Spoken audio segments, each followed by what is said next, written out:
Before we begin, I just want to say that today we have a new narrator. That's me, and a new format. I hope you enjoy it and that the video is satisfying. Welcome to Echoes of Fear, your haven for the most terrifying mysteries and the most disturbing true crime stories. In today's video, I bring you real-life crime tales that challenge human comprehension and continue to haunt our minds, even after time has passed. Get ready for a dark and unsettling journey, where the line between reality and fear becomes ever thinner.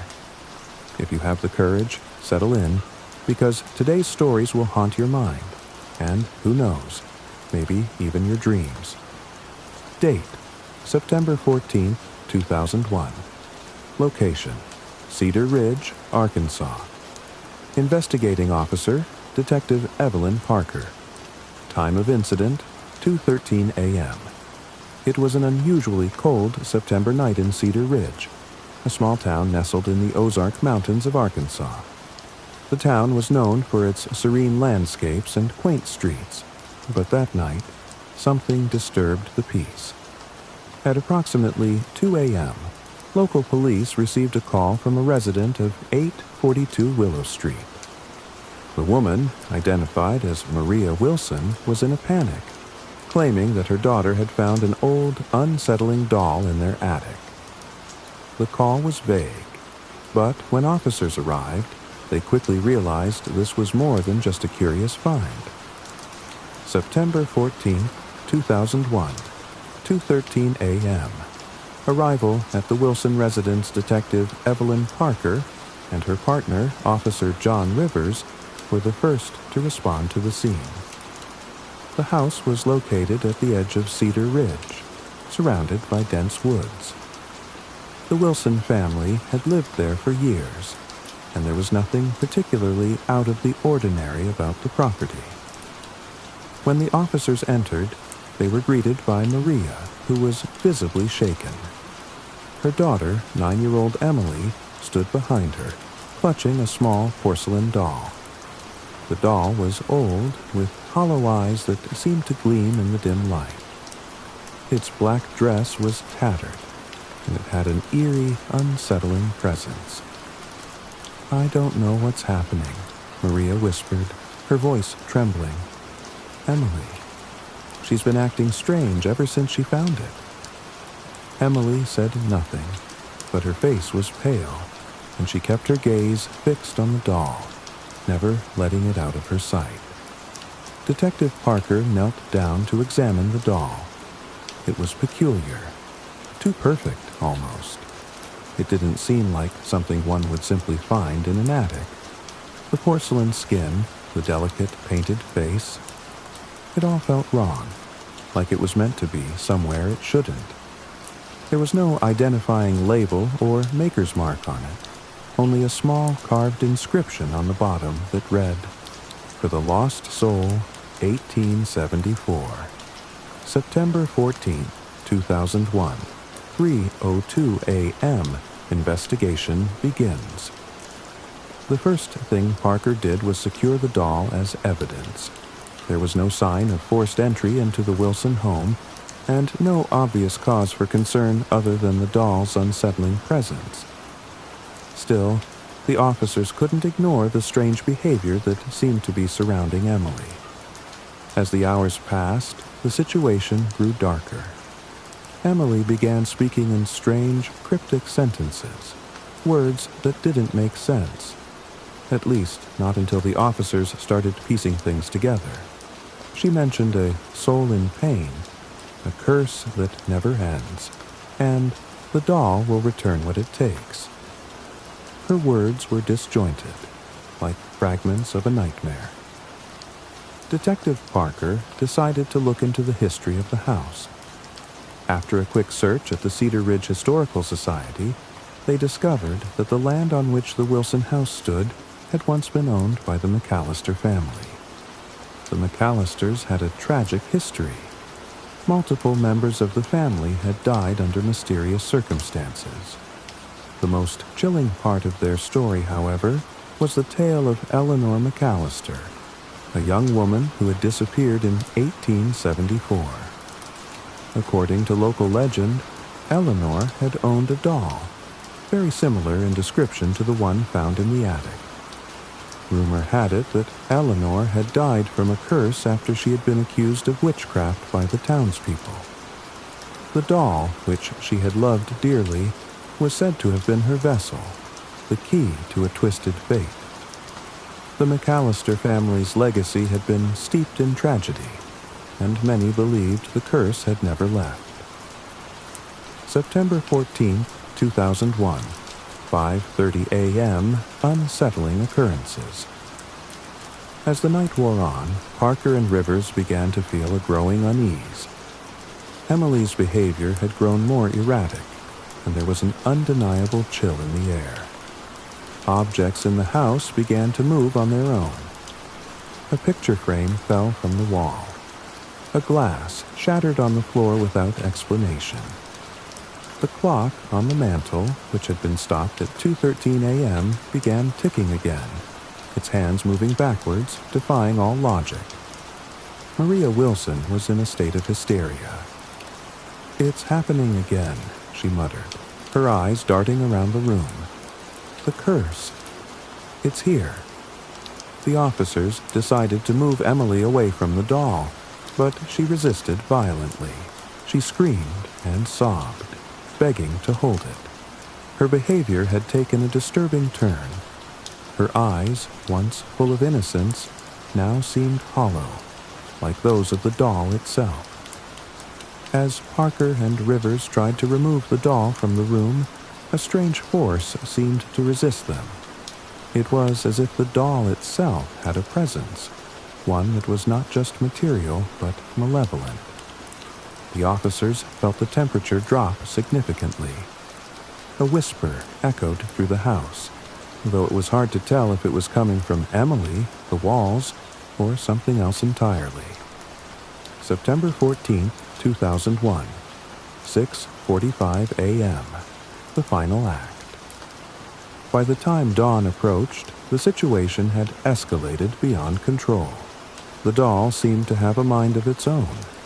It had been moved to the police station for further investigation, but when officers checked its box, the doll was gone.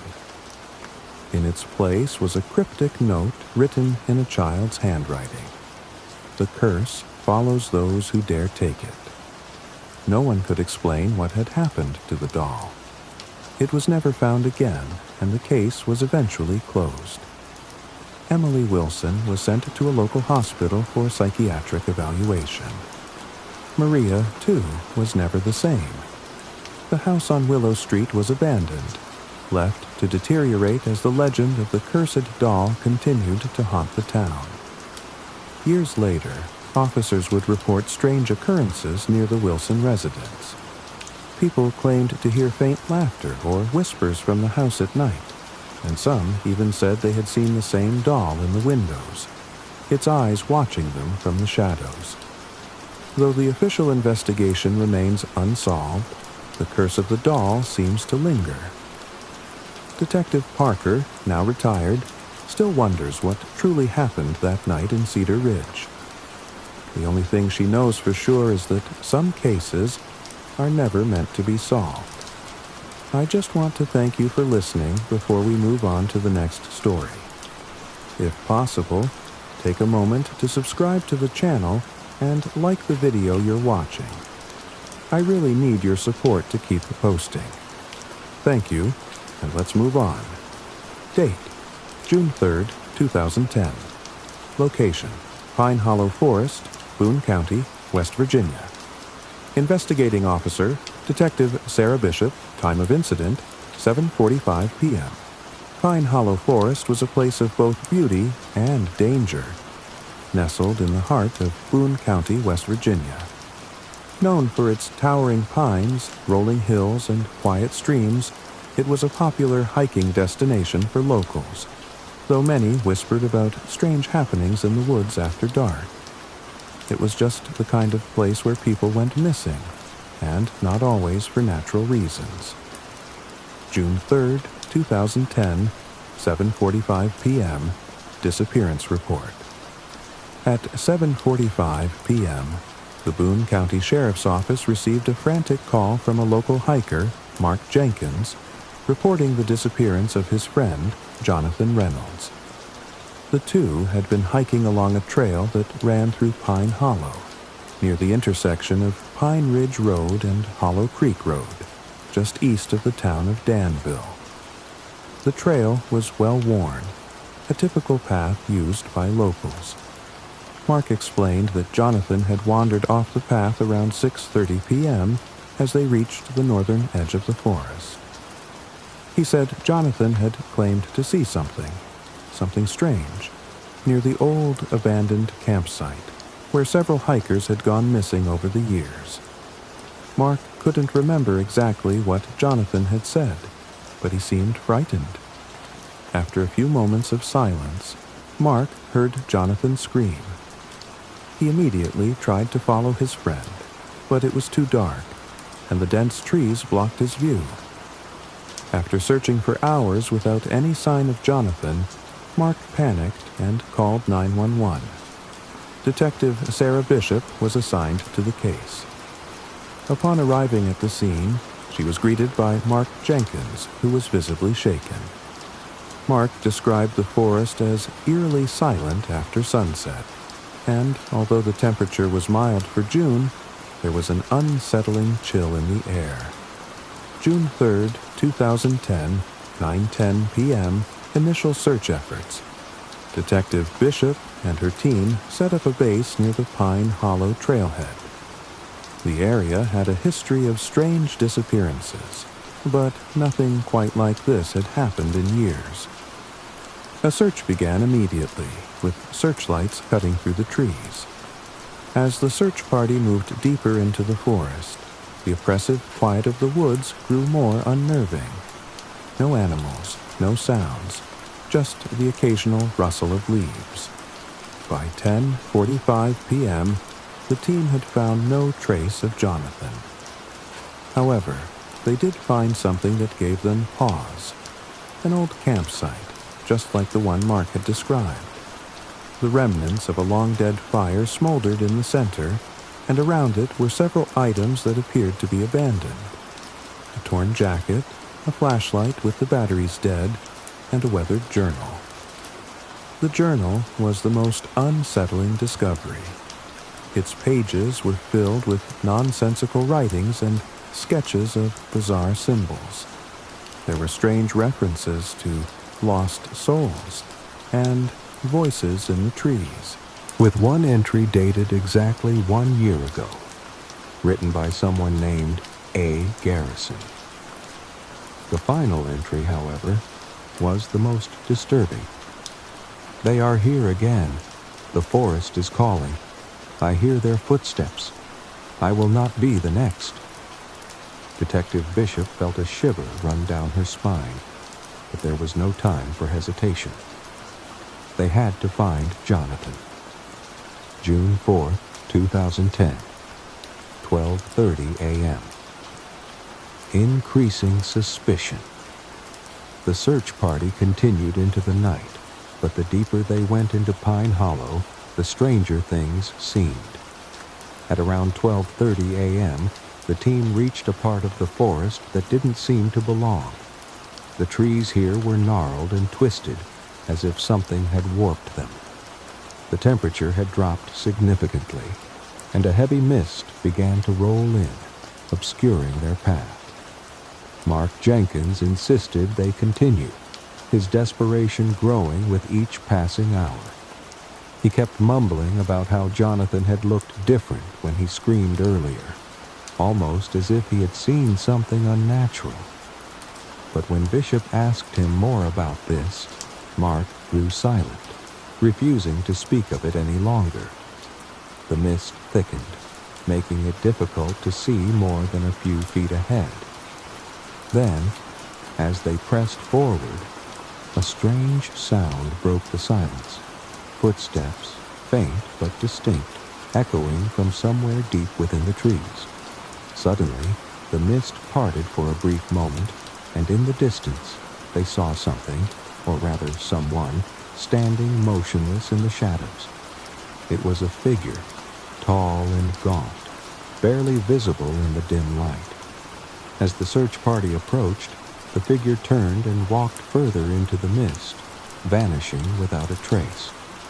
The footsteps stopped. Mark froze in place. "That's him," he whispered. "That's Jonathan." June 4, 2010, 2:05 a.m. The vanishing. As the search continued, Bishop couldn't shake the feeling that something was terribly wrong. The air had a weight to it, as though the forest itself were alive, watching them. And then, just as abruptly as it had started, the search was over. At 2:05 a.m., Detective Bishop received a call from one of her team members at the command center. There had been a break in the case. A nearby resident had reported hearing someone shouting for help near the edge of the forest, close to Pine Ridge Road. It wasn't much to go on, but they had to investigate. When they arrived at the location, it was eerily quiet again. No sign of Jonathan, no sign of Mark. Only the sound of the wind rustling through the trees. The search team was puzzled. Where could they have gone? The area was relatively clear of dense trees, and yet no one could find them. The next morning, Mark was found wandering near the forest's edge, disoriented and confused. He had no memory of how he'd gotten there, and was unable to explain what had happened during the night. His clothes were torn, and his skin was pale, as though he had been exposed to something unnatural. When asked about Jonathan, Mark only muttered, "He's gone. They took him." Jonathan Reynolds was never found. It's tough to go through a situation like that, right?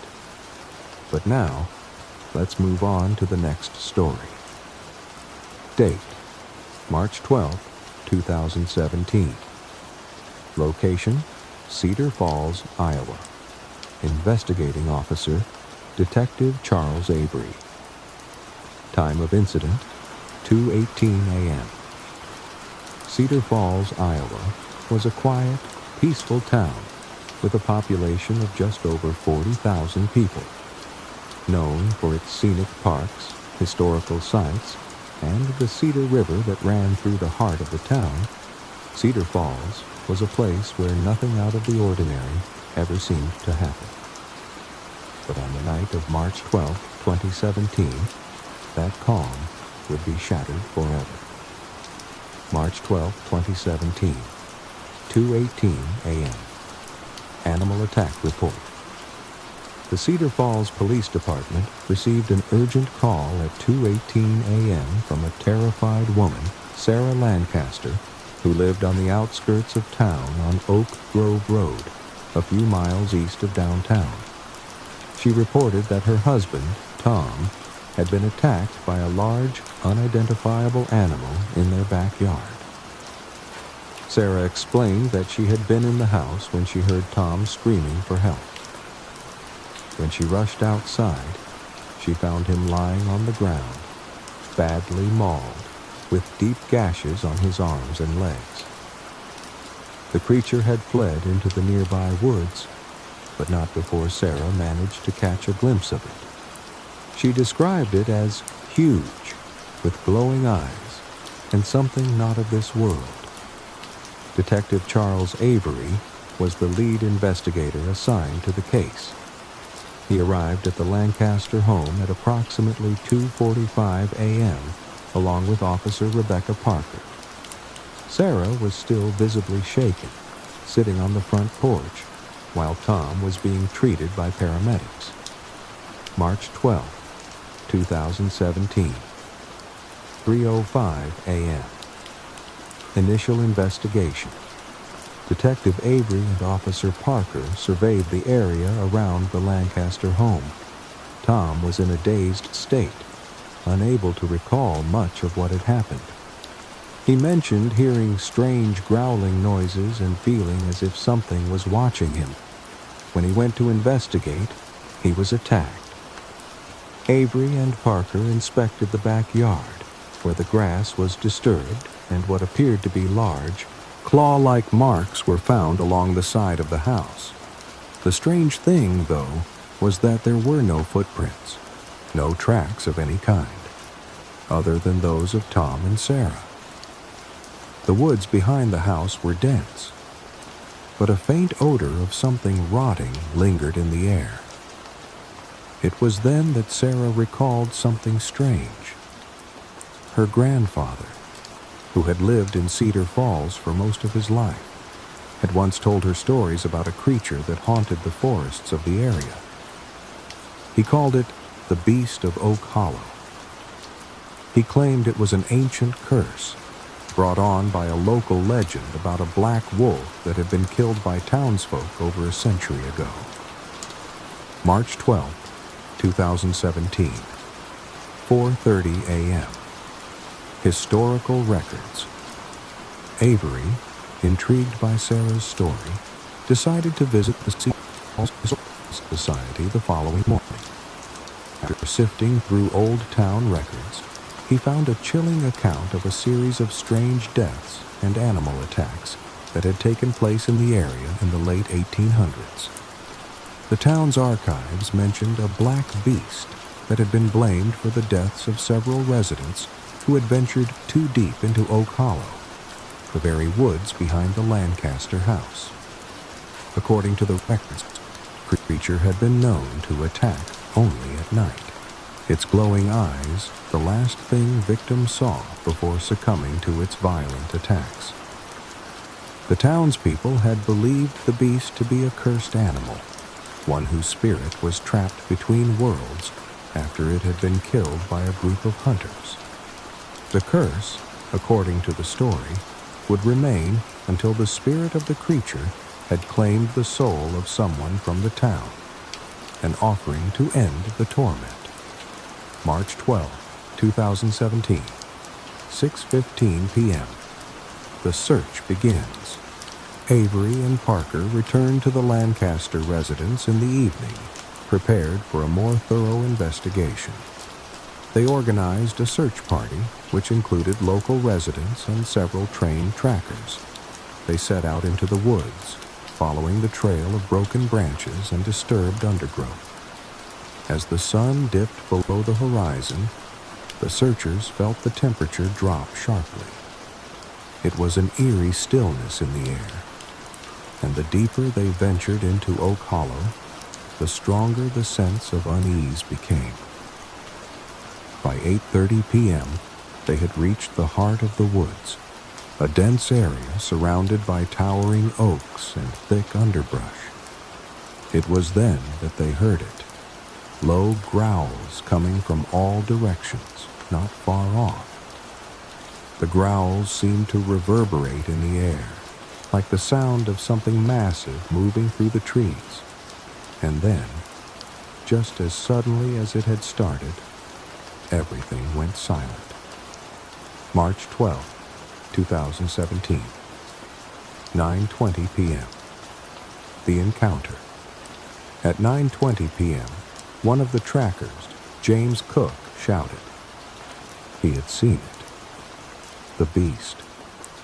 A large, shadowy figure emerged from the trees, its eyes glowing faintly in the moonlight. It was not a typical animal. Its size was monstrous, its body twisted and malformed, as if it had been altered by something unnatural. The figure moved with an unnatural grace, its glowing eyes fixated on the search party. Before anyone could react, the beast vanished into the woods, leaving behind only a lingering sense of terror. March 12, 2017, 10 o'clock p.m. The aftermath. The search party returned to the Lancaster home, shaken and disoriented. No one was injured, but the terror they felt in those woods was undeniable. Avery knew they couldn't explain what had just happened. The cursed beast had been real. Sarah Lancaster's grandfather's story had been true. a local legend, a curse that had returned, and a creature that seemed to haunt the very woods where it had once lived. Whether the curse had been reawakened by the events of the night, or whether it had been lingering for over a century, Avery couldn't say. But one thing was certain: the beast was real, and it was not finished yet. It's tough to go through a situation like that, right? But now, let's move on to the next story. Date: October 16th, 2014. Location: Grand Junction, Colorado. Investigating Officer: Detective Allison Grant. Time of incident: 7 o'clock p.m. Grand Junction, Colorado, is known for its stunning landscapes, with the Colorado River winding through the area and the nearby mesas offering breathtaking views. It is a town of just over 60,000 residents, a peaceful place where things rarely go wrong. But on the night of October 16, 2014, the tranquility of Grand Junction would be shattered by a disappearance that no one could explain. October 16, 2014, 7 o'clock p.m. Disappearance report. At 7 o'clock p.m., the Grand Junction Police Department received a call from Helen Parker, a local resident living on Maple Street, about a missing person. Her daughter, Emily Parker, had gone for a walk in the nearby Centennial Park at approximately 4:30 p.m. and had not returned. Helen was frantic, explaining that this was completely out of character for Emily, who had never missed a curfew. Emily Parker was a 23-year-old college student who had recently moved back to Grand Junction after finishing her studies at the University of Colorado Boulder. She had been living with her mother since her return and had a well-known routine, walking in the park every afternoon, always returning by dinner time. When Emily didn't return by 6:30 p.m., her mother grew concerned and immediately contacted the authorities. Detective Allison Grant, the lead investigator on the case, arrived at the Parker home at 7:45 p.m. After speaking with Helen, it became clear that Emily had been acting normally earlier in the day.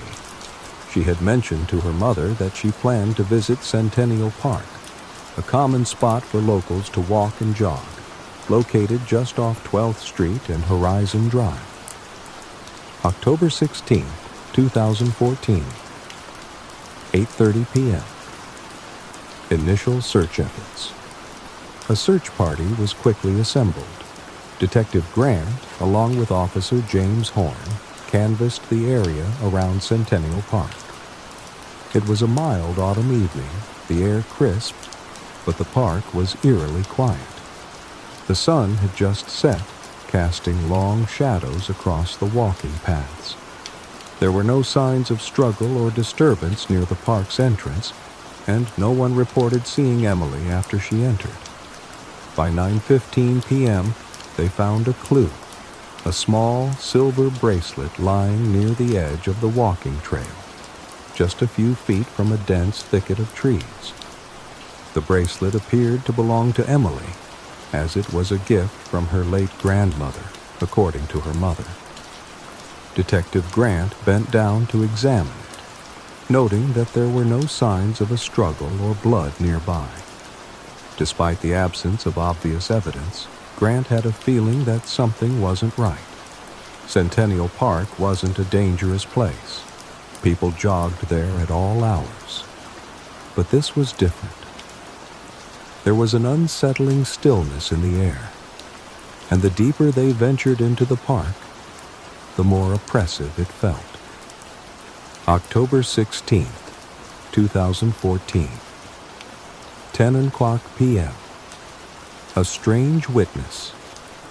At 10 o'clock p.m., Officer Horn spoke with a local resident, Mr. Robert Sutherland, who lived just across the street from the park. Mr. Sutherland was an older man who had lived in the area for over 40 years and had a reputation for being knowledgeable about the park's history. He mentioned that he had seen something strange earlier in the day, around 5:45 p.m., just as the sun began to set. According to Mr. Sutherland, he was in his yard when he saw a figure moving quickly near the thicket where Emily's bracelet was found. He initially thought it was a jogger, but then noticed that the person's movements were erratic, almost as if they were being followed. Mr. Sutherland didn't think much of it at the time, but he did recall seeing a faint shadow moving through the trees, following the figure. He didn't see the figure clearly, but was certain that it wasn't Emily. He described the shadow as tall, dark, and shifting. When Grant asked him about the shadow, he grew uneasy, looking over his shoulder as if to make sure no one was nearby. "I heard stories about the park," he said in a whisper. "Not everyone believes them, but those who do, well, they stay away from those woods after dark." Grant's curiosity piqued, but she didn't press further at that moment. Instead, she turned her attention to the surrounding areas. October 16, 2014. 11:45 p.m. A chilling discovery. By 11:45 p.m., the search had expanded, and Grant, Horn, and other officers combed through the dense woods surrounding the park. At the farthest corner of Centennial Park, near the old stone wall that separated the park from a dense stretch of forest, they made a chilling discovery. Emily's backpack was lying in the middle of the path, unzipped as though it had been hastily dropped. Inside was her phone, still powered on, but the screen was cracked. There were no messages or calls from the time she had left for the park. It was as if the phone had been thrown down in a hurry. Then, just a few yards away from the backpack, Detective Grant found something even more disturbing: a set of deep scratches on the bark of a large oak tree. The marks were fresh, as though made by something with sharp claws or talons. They were arranged in a strange pattern, almost like an X, but not entirely symmetrical. As Grant stood there, examining the scratches, she felt a sudden chill in the air. She glanced up at the canopy of trees above and, for a split second, thought she saw something move in the darkness. She froze, trying to adjust her eyes, but there was nothing there, just the wind rustling through the leaves. October 17, 2014. 2:30 a.m. The final clue. At 2:30 a.m., the search was called off for the night. The team was exhausted, but there was still no sign of Emily Parker. Grant returned to the station, her mind heavy with the mounting evidence and the strange occurrences at the park. Something felt off, almost otherworldly. As she sat at her desk, she decided to look up the history of Centennial Park. What she found was unsettling. In the early 1900s, there had been several reports of unexplained disappearances in the very same park. Local folklore told of a shadow man, a figure seen only at night, said to lure people into the woods, never to be seen again. Some believed it was a spirit, others a curse. The town had grown, and the stories faded into the background. But the strange disappearances continued. Grant wondered if there was more to the story than she had realized. And as she reviewed the case files, she found something even more chilling. A report from a missing person in 1965 with almost identical circumstances, only the body was never found. I just want to thank you for listening before we move on to the next story. If possible, take a moment to subscribe to the channel and like the video you're watching. I really need your support to keep posting. Thank you, and let's move on. Date: November 3rd, 2012. Location: Denver, Colorado. Investigating Officer: Detective Laura Matthews. Time of incident: 11:45 p.m. Denver, Colorado, known for its lively music scene and vibrant nightlife, had always been a hotspot for touring bands. On November 3rd, 2012, the city was buzzing with anticipation for the arrival of Midnight Riot, a rising rock band known for their gritty sound and devoted fan base. Their 2012 Into the Abyss tour was making a stop at the famous Gothic Theater on 3263 S Broadway, a venue with a storied history of hosting legendary acts. However, what should have been a celebratory night for both the band and their fans would turn into something far more sinister. November 3rd, 2012, 10:30 p.m. Disappearance report. At approximately 10:30 p.m., Detective Laura Matthews was called to investigate the sudden and mysterious disappearance of two members of Midnight Riot, lead guitarist Alex Carter and drummer Max Briggs. The band had just wrapped up their performance, and everything appeared to be normal. Fans were leaving the venue, and the band was supposed to be preparing for an after-party at a local bar, the Roxy, on 1535 Blake Street. But after the show, Alex and Max went missing. Their bandmates and the staff at the Gothic Theater claimed to have last seen them backstage around 10 o'clock p.m. Alex had been heard joking about heading to the hotel to rest before the after-party, and Max had been chatting with a few fans. But then, both men simply vanished. It was not like them to disappear without informing anyone, especially considering the tight-knit nature of the band. Their manager, Jake Williams, was the one who called the authorities, noticing that their hotel rooms were empty and their personal belongings, phones, wallets, and clothes, had been left behind. November 3rd, 2012, 11 o'clock p.m. The initial investigation. Detective Matthews arrived at the Gothic Theater at 11 o'clock p.m., where the scene was calm, though the atmosphere was filled with unease. The theater's backstage area had been cleared, but a few fans were still hanging around the venue, hoping for a chance to meet the band. After speaking to security and staff, Matthews learned that the last time Alex and Max had been seen was just before 10 o'clock p.m., right after the band finished their set. A sound technician, Greg Fisher, mentioned something unusual, a strange feeling that hung over the theater as the band performed. He noted that the temperature in the room had dropped significantly during the last song of the set, and that the air felt heavy or charged.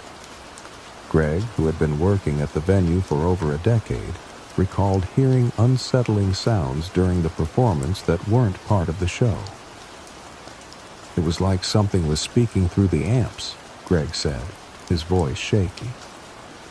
The fans didn't notice, but I heard whispers, and it sounded like a voice, but not one that belonged to anyone in the band. Matthews was skeptical, but noted Greg's discomfort.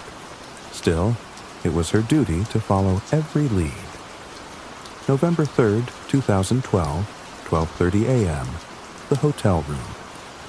At 12:30 a.m., Matthews and Officer Jamie Collins arrived at the band's hotel, the Hotel Teatro, located at 1100 14th Street.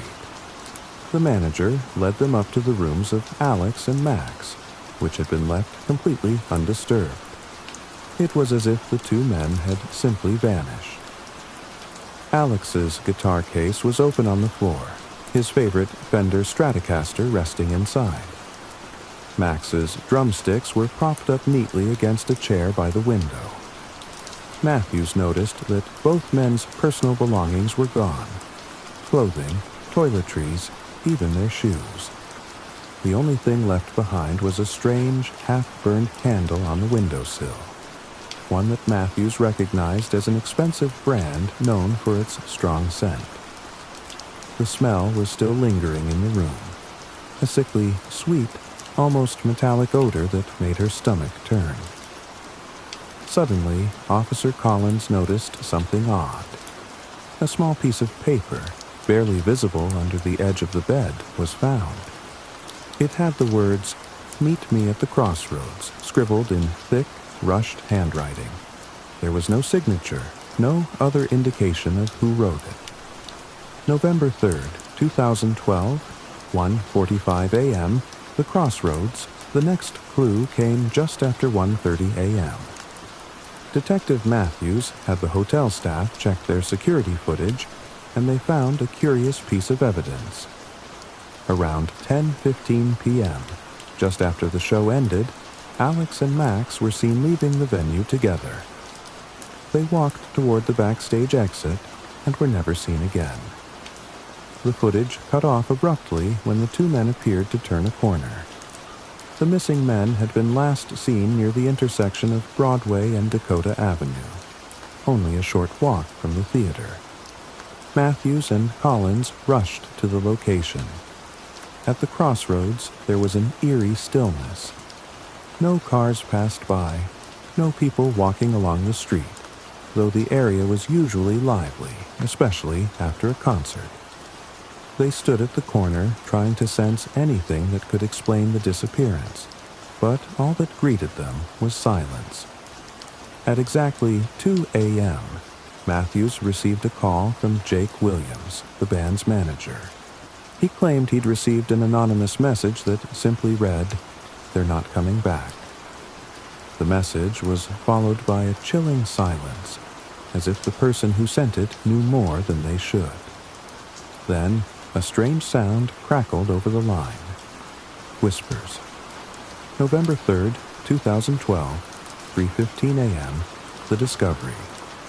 By 3:15 a.m., Matthews was growing frustrated. She was sure that something more was at play here. She had walked the streets surrounding the Gothic Theater and the crossroads, but there was nothing to explain the men's disappearance.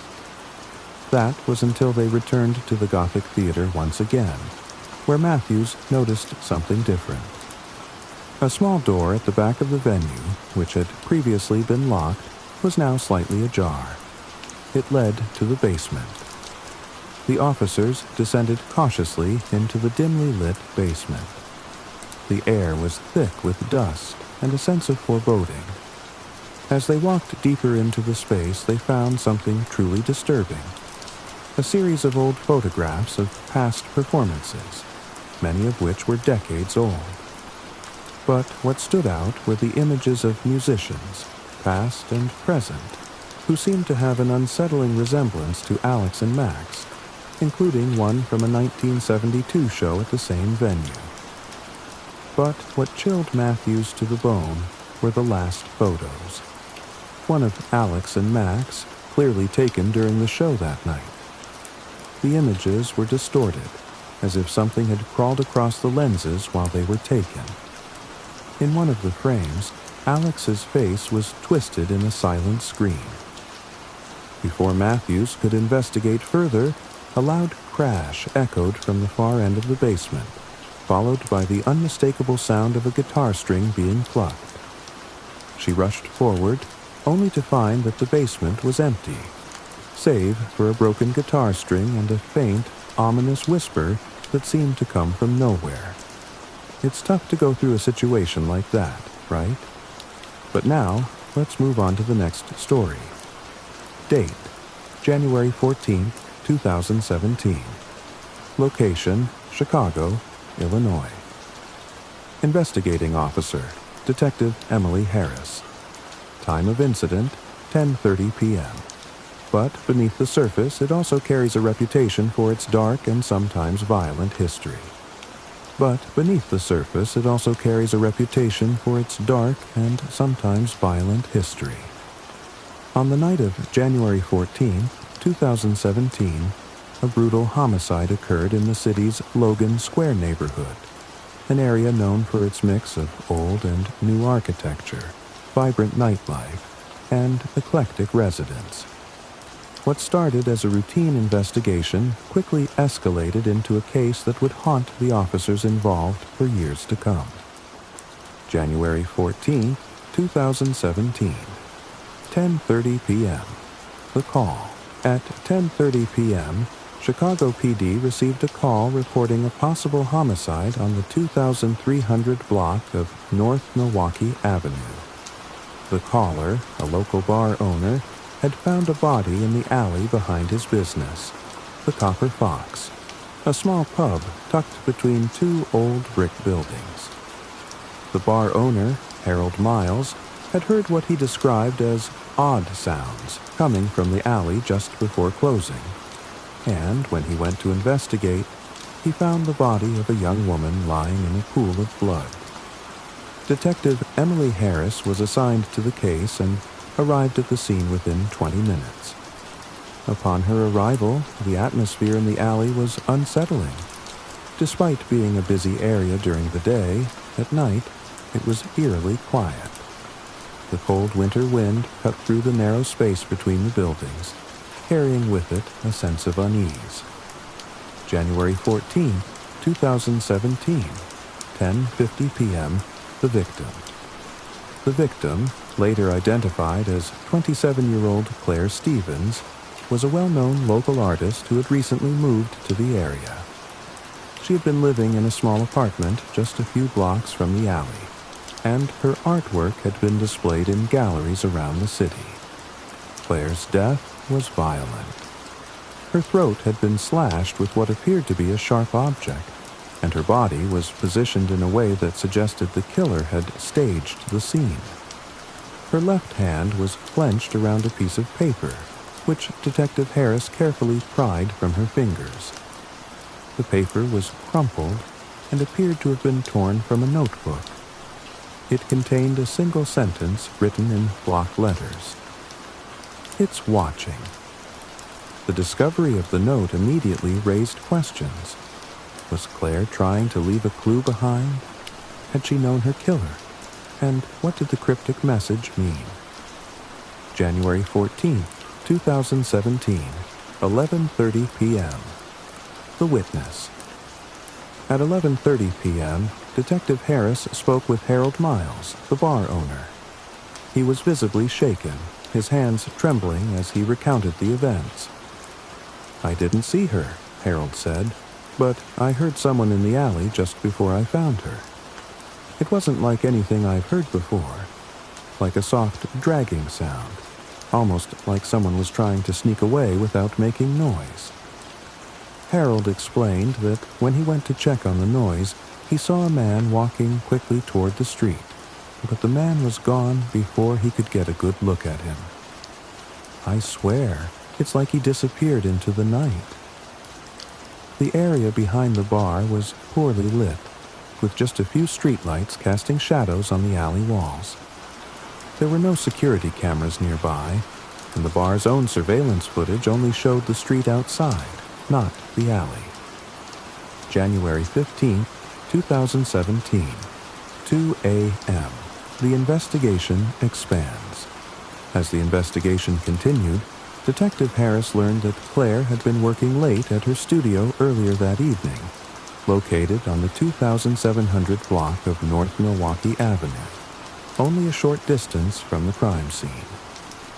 According to a colleague who had spoken with Claire around 8 p.m., she had been upset about something but refused to explain further. Claire had always been private, but this was the first time anyone had noticed her acting so strangely. Detective Harris visited Claire's apartment and studio, hoping to find more clues. At the apartment, she found that everything seemed in order. However, when she examined Claire's studio, things became even more peculiar. The walls were covered in dark, abstract art. much of it unsettling in nature. The pieces appeared to depict figures lurking in the shadows, or with eyes that seemed to follow anyone who looked at them. One painting, in particular, caught her attention. A large, dark canvas featuring a distorted figure with hollow eyes. At the bottom, written in white paint, was a phrase, "I see you." The same unsettling feeling Claire's colleague had described earlier began to grow in Harris. January 15, 2017, 4 a.m., The Connection. By 4 a.m., Detective Harris had connected with the Chicago Historical Society to look into the history of the area. She discovered that the 2,300 block of North Milwaukee Avenue was not just home to old buildings and businesses. It was also a site with a disturbing history. In the late 1800s, the location had been the site of a notorious unsolved murder. A woman named Alice Turner had been killed in a similar fashion, her throat slashed, and a strange message found near her body. The coincidence was chilling. Was Claire's murder connected to Alice's? Was there something about this location that attracted violence? January 15, 2017, 6 a.m., The Unsolved Case. At 6 a.m., the case took another bizarre turn. A second anonymous call came in, this time from a woman who claimed to have witnessed the murder. She said that she had been walking down Milwaukee Avenue when she saw a man in a dark hooded jacket standing over Claire's body. However, when the woman tried to approach, the man turned toward her, and she saw his face for the first time. "Stay behind me," he ordered. With one swift motion, Harris turned to face the shadowy figure. "Who's there?" he demanded, his voice echoing in the empty room. "Show yourself!" The figure stopped moving. For a brief moment, everything was still, and then, in a voice that wasn't quite human, the figure spoke. "They never left. They never do." Harris's heart pounded in his chest. He grabbed Turner by the arm. "We need to break that window. Now!" The two officers quickly rushed to one of the shattered windows and managed to push it open, climbing out into the overgrown courtyard below. They didn't stop running until they reached the street. The investigation into the strange happenings at Grayson Academy continued for several weeks, but no concrete evidence was ever found. The local authorities dismissed the paranormal elements, labeling it as a series of overactive imaginations and urban legends. But Harris and Turner both knew what they had experienced was something far more sinister. The case was never officially closed, but Grayson Academy was eventually condemned. No one in Grayson dared to step foot near it again, and rumors spread that the souls of the children who once attended the school still lingered, trapped in the building, unable to move on. Some say the school is still haunted to this day, and that if you listen closely on the coldest nights, you can hear the faint sound of children laughing, and the soft whisper of something far darker. They never left. End of report. Date, March 22nd, 2002. Detective Liam Harris. Let's go to the next video. Location, Pine Hill, New Hampshire. Date, November 6, 1999. Time, 9:32 p.m. Detective Laura Brooks stood on the edge of Pine Hill Forest, her eyes scanning the darkening woods. The air was cold, with a slight breeze rustling the dried leaves that still clung to the trees. Pine Hill, a small town nestled in the rolling hills of New Hampshire, had always been quiet, peaceful even. But that peace was shattered on November 6, 1999, when a young woman named Emily Caldwell went missing. Emily, 22, was an adventurous spirit known for hiking the trails of Pine Hill Forest alone. She was last seen leaving her apartment on Maple Street around 3 o'clock p.m. that Saturday afternoon. The plan was simple. She was going to spend a few hours exploring the trails near the old quarry at the heart of the forest, a place that locals often described as mysterious. She'd done it 100 times before, but this time she never returned. The call had come in at 6:47 p.m. Emily's mother, Susan Caldwell, had reported her daughter missing after she failed to return home by 6 o'clock p.m. as promised. With no sign of her in town, and no one knowing where she had gone, the search began immediately. Detective Brooks was called in at 8:15 p.m., just over an hour after the search party had begun combing through the forest. She arrived at Pine Hill Police Station, situated on River Road, and received the briefing from Officer Derek Hayes, the lead on the case. Emily's belongings, including her backpack, were found near the quarry's edge, but there was no sign of her. "We found her jacket near the water," Hayes said, his voice tense.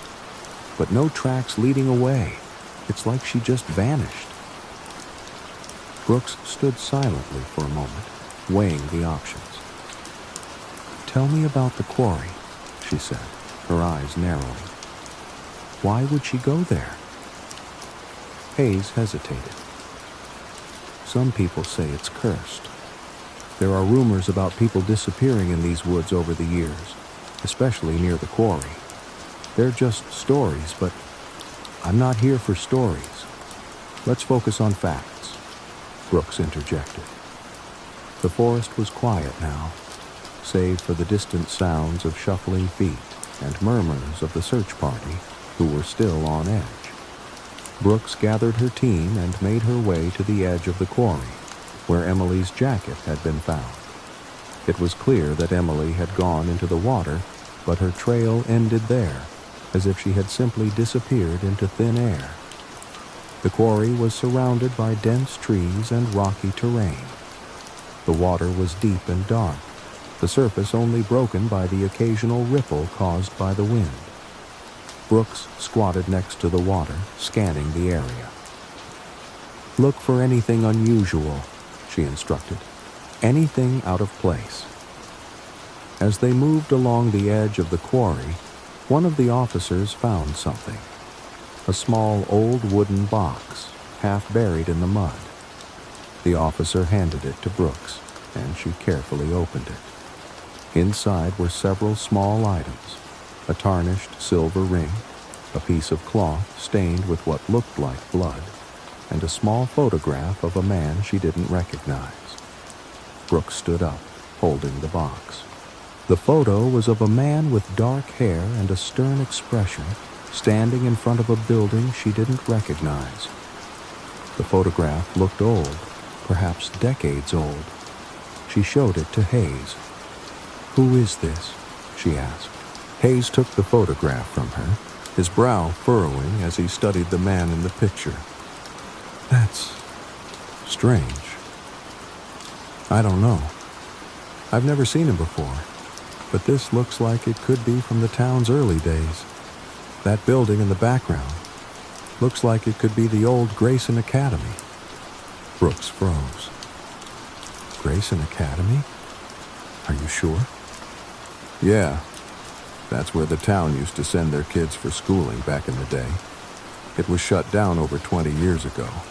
Some bad stuff went down there, and it's been abandoned ever since. But rumors still linger, especially around the forest and the quarry." Brooks' mind raced. The connection was too eerie to ignore. The academy, the photograph, the missing woman.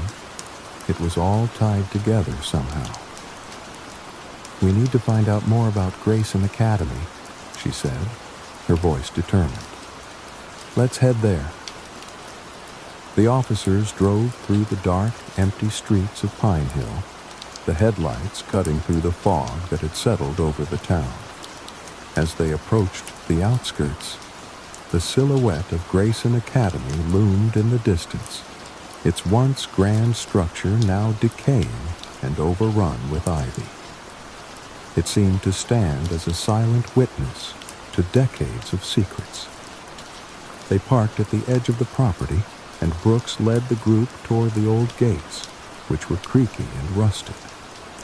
The air felt heavier here, thick with something unseen and unsettling. "Stay close," Brooks muttered, her voice a whisper against the wind that seemed to howl from within the academy. As they ventured inside, the sense of being watched was palpable. The hallways, filled with dust and shadows, seemed endless. The air felt colder as they made their way deeper into the building. Then, Brooks noticed something. In the dim light of a broken window, she saw a figure standing at the far end of the hallway. A tall, thin man in a faded suit. His face was shadowed, but the coldness of his presence was undeniable. "Who's there?" Brooks demanded, her voice steady but tense. The figure did not respond, but his lips moved, almost imperceptibly, as if speaking to someone in a language she couldn't understand. And then, in a voice that chilled her to the bone, he whispered, "They never left. They never do." Brooks's heart skipped a beat. The words echoed, just as they had in Grayson Academy so many years ago. The figure suddenly turned and walked down a hallway that led to an old classroom. Brooks and the team followed, finding themselves in a room filled with dust-covered desks and broken windows. The faintest smell of something old and decayed lingered in the air. On one of the desks, a new item caught their attention. A journal, its pages yellowed with age. Brooks picked it up carefully, flipping through the brittle pages. It contained notes, entries, and drawings, many of which seemed disjointed, mentions of children and trapped souls. One entry caught her eye, a description of the quarry. "It's not just the water that's dangerous," she read aloud. "The quarry is a doorway, a way to trap the lost ones, the ones who never left." The hairs on the back of Brooks's neck stood up. They had to leave. Now. As they turned to exit, a sudden, unearthly laugh echoed through the hallway. The laughter of children. The very same that had haunted Harris and Turner. And behind them, the door slammed shut. Brooks and the officers rushed to the window and climbed out. But as they did, they heard a faint whisper drifting from the shadows behind them. They never left. With heavy hearts, they fled Grayson Academy, and like so many before them, left its haunted legacy behind. But the feeling lingered. The darkness that had never fully left Pine Hill was still there, watching, waiting, and it always would be. End of report. Date, November 7, 1999. Detective Laura Brooks. We finished this report. Let's move on to the next one. Location, Red Pine, Maine. Date, July 18, 2018. Time, 10:14 p.m. Detective Sarah Hudson stood in the cold, dim-lit office of the Red Pine Police Department, her fingers tracing the edges of a map of Red Pine County. The town of Red Pine was a small, quiet place, nestled in the northern woods of Maine. It was a place where everyone knew everyone, and mysteries were few and far between. But the disappearance of a young woman in the nearby Red Pine Forest was about to change that. It was 10:14 p.m. when the call came in. A missing person report. The victim was 27-year-old Heather Caldwell, a local journalist who had been hiking alone in the forest on the evening of July 18, 2018. The last time she was seen, she had been heading toward the Old Trail, a narrow path leading deep into the woods that locals often spoke of in hushed tones. The call came from Heather's brother, Jason Caldwell. He said that Heather had sent him a strange text around 7:30 p.m., telling him that something was wrong. The message read, "I'm not alone out here. Someone's following me." Sarah knew the forest well. Red Pine was surrounded by dense trees, jagged rocks, and dark, murky waters. It was a place full of folklore. Many locals avoided it after dark, claiming the woods were haunted. Most dismissed the stories as superstition. But after the message from Heather, Sarah wasn't so sure. Date, July 19, 2018. Time, 2:30 a.m. Sarah and Officer Marcus Grant, along with a search party of locals, ventured into Red Pine Forest under the glow of their flashlights. The trees were thick, and the night air was cool, with only the occasional hoot of an owl to break the silence. "We're getting close," Sarah said, her breath visible in the cold air as they walked down the old trail. "Found anything yet?" Officer Grant asked, his flashlight bouncing off the trees around them. "Not yet," Sarah replied, her eyes scanning the ground for any sign of Heather's presence. "But something doesn't sit right about this." They arrived at the point where Heather's last text had originated, near a clearing with a large overgrown stone foundation. The remnants of an old hunting cabin, long abandoned, stood in the middle of the clearing. Sarah couldn't shake the eerie feeling that washed over her. She approached the foundation, and as her flashlight scanned the area, she noticed something strange. A torn piece of fabric was caught on a nearby thorn bush. It looked like it could have been part of Heather's jacket. Sarah knelt down and carefully examined the fabric. "Is this blood?" she murmured. The fabric was stained with dark red spots, which now seemed almost black under the weak light. "Should we call for backup?" Officer Grant asked, his voice low and tense. "We don't need backup yet," Sarah replied, her instincts sharpening. She gestured for the others to spread out and keep looking. The hairs on the back of her neck stood up as an unsettling thought crossed her mind. Date, July 19, 2018. Time, 3:47 a.m. The search continued for hours, but Heather was nowhere to be found. The search party had now expanded, and the police were combing through the dense forest, calling her name. Then, at 3:47 a.m., Sarah's flashlight caught something at the edge of the clearing near the old foundation.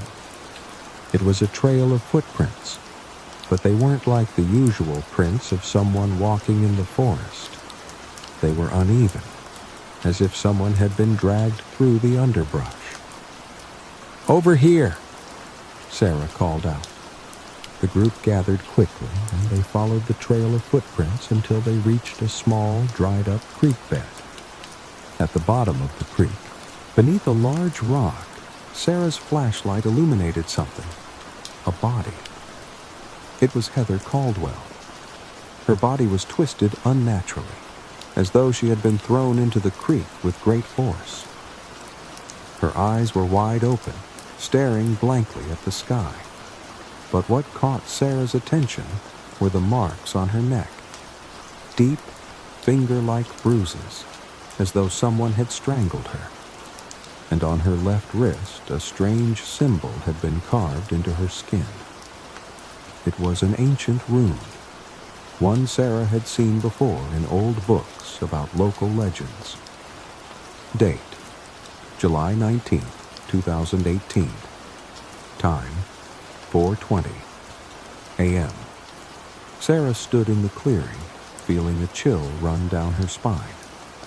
The marks on Heather's body were one thing, but the rune was something else entirely. She remembered the stories of the wraiths of red pine, dark figures said to haunt the forest and claim the souls of those who ventured too deep into the woods. No one had believed the stories, until now. Back at the police station, Sarah pored over the evidence, connecting the dots between Heather's death, the symbols, and the long history of disappearances in the forest. The records were vague, but it seemed there had been other cases of people disappearing near the old trail over the years, with some believed to have been claimed by the spirits of the forest. Sarah sat in her office, reviewing Heather's background. Heather had been investigating the history of the forest, looking into the unsolved disappearances, and had become obsessed with the local legends. Had she discovered something she shouldn't have? Had she uncovered the truth and paid the price for it? Date: July 22nd, 2018. Time: 9:05 p.m. Sarah couldn't let it go. She returned to the forest, alone this time. The moon was full, and the night air had a heavy weight to it. Her footsteps were muffled by the thick undergrowth as she made her way toward the old hunting cabin. This time, she wasn't looking for clues. She was looking for answers. The wind picked up, rustling the leaves as she approached the clearing where Heather had been found. She stepped closer to the stone foundation and suddenly stopped.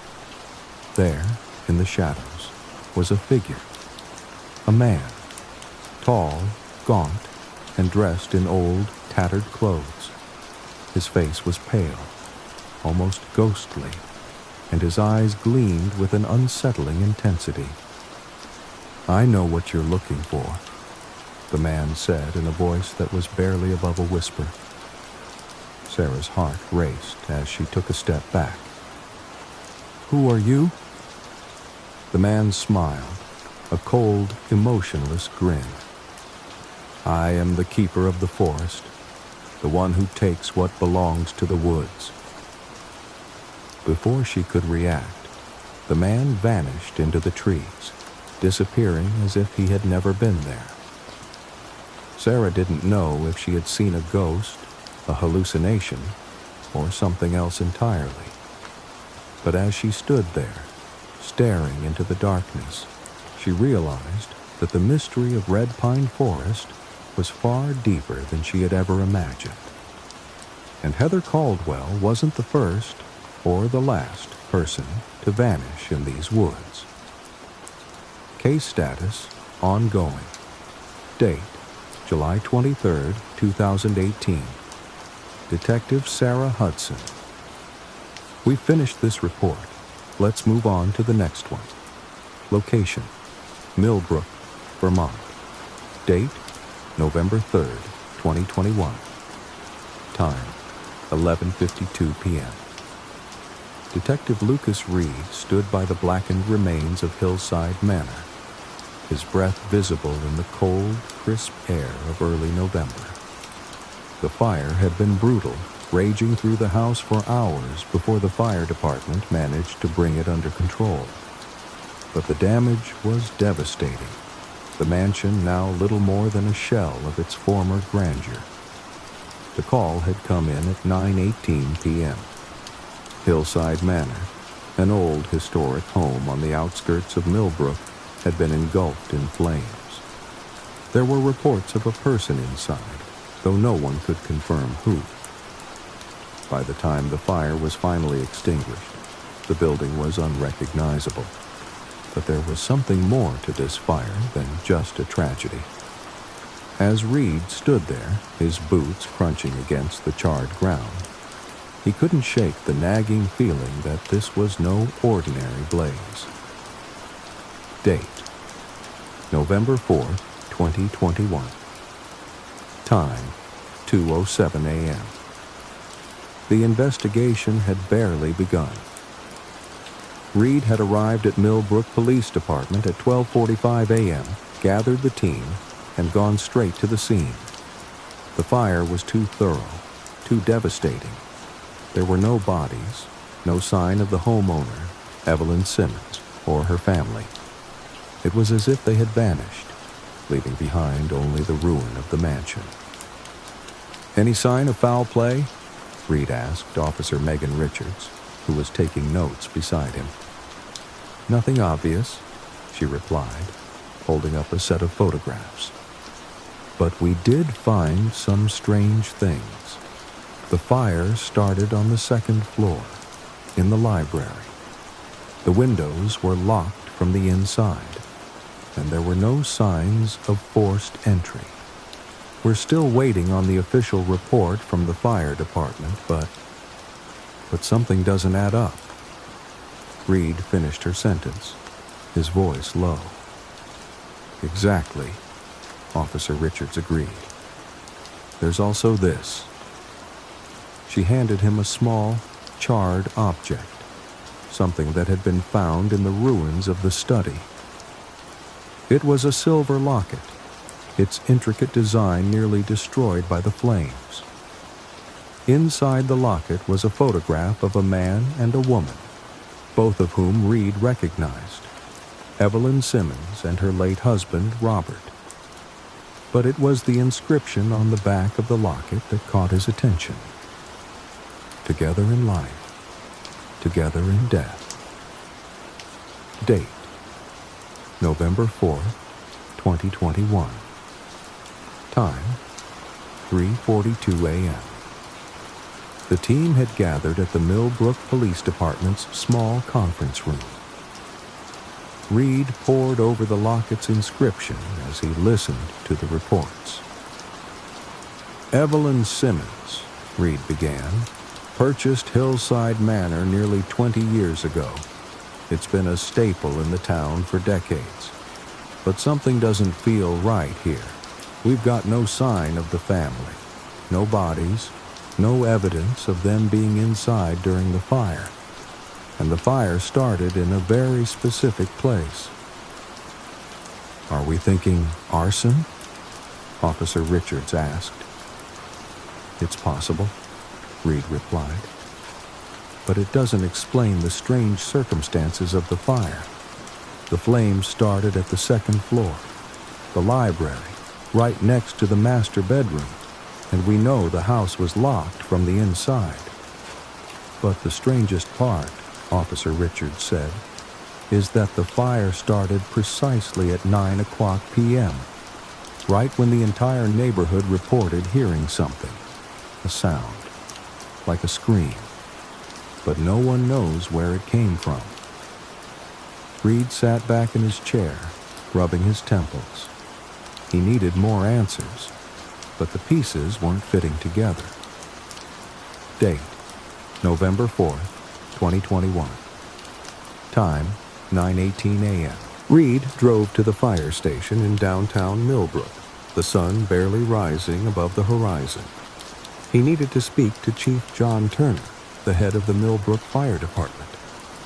Turner had been one of the first responders on the scene, and Reed hoped he could shed some light on the fire's origins. As Reed entered the fire station, Chief Turner greeted him with a grim expression. "Detective Reed," Turner said, his voice low. "I know you've seen the damage, but there's something I didn't mention earlier. The fire's origin point. It's not just unusual. It's unnatural." Reed raised an eyebrow. "Unnatural?" "Yeah. The flames started in the library, but not in any way I've ever seen before. It was almost like they were directed. There was no ignition point, no electrical fault. The fire seemed to will itself into existence. It just appeared." "Appear?" Reed repeated, skeptical but intrigued. "Are you saying it spontaneously combusted?" "Not exactly," Turner replied, leaning in closer. It was more like someone, or something, was using the fire. We found something strange in the library after we searched through the ashes. A ritualistic symbol burned into the floorboards. Reed's heart skipped a beat. What kind of symbol? It's an old symbol, one that hasn't been seen in the town for generations, Turner explained. It's a pagan sigil used in certain rituals to summon or communicate with spirits. Some people still believe it has the power to bring the dead back. Reed felt a chill run down his spine. The pieces were starting to come together, but the explanation was darker than he'd ever imagined. Date: November 4th, 2021. Time: 11:30 a.m. Reed sat in his office, reviewing the case notes when he received a call from Officer Richards. She had just spoken with Evelyn Simmons' neighbors on Rosewood Avenue, a few blocks from Hillside Manor. One of them, an elderly woman named Martha Weaver, had reported something strange. She told me that she saw a man near the house last week, Richards explained.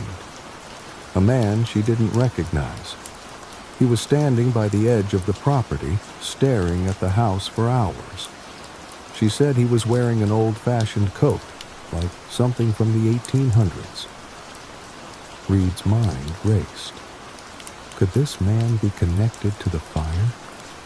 He asked Richards to look into any historical connections between the Simmons family and the occult, while he continued digging into the strange occurrences around the house. Date: November 5th, 2021. Time: 1:23 p.m. Reed returned to Hillside Manor, determined to find answers.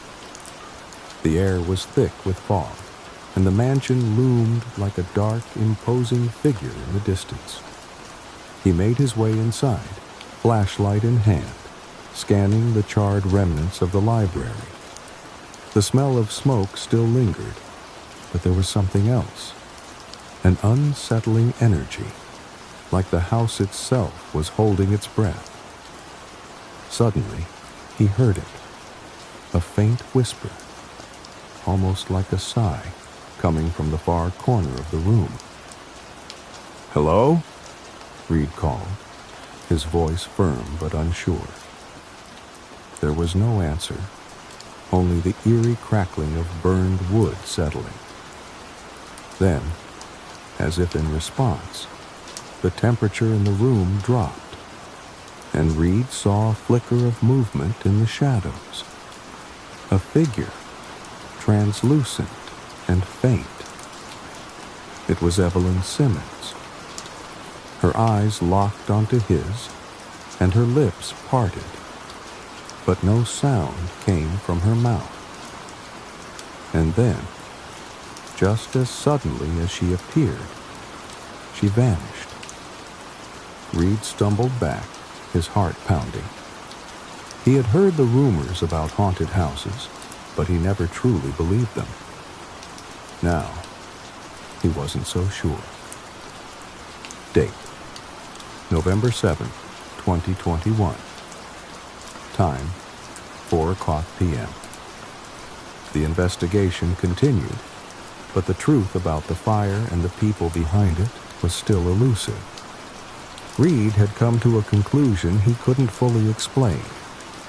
The fire had been no accident, and Evelyn Simmons had known something about the dark history of her family and the land they occupied. The sigil in the library, the strange man seen near the house, the whispers in the night, it all pointed to something beyond the natural world. For now, the case remained open, but Reed knew this much. Hillside Manor was not just a house, it was a prison for something that had been buried long ago, waiting to rise again. Case status ongoing. Date: November 8, 2021. Detective Lucas Reed. We've finished this report. Let's move on to the next one. Location, Greenville, Maine. Date, October 17, 2022. Time, 8:34 p.m. Detective Emma Dawson sat at her desk in the small Greenville Police Department, the soft hum of the fluorescent lights above the only sound in the otherwise silent office. It had been a long day of interviews, paperwork, and routine calls, but something about the report she had just received felt different. Missing persons were nothing new in this rural town, but this case had a peculiar edge.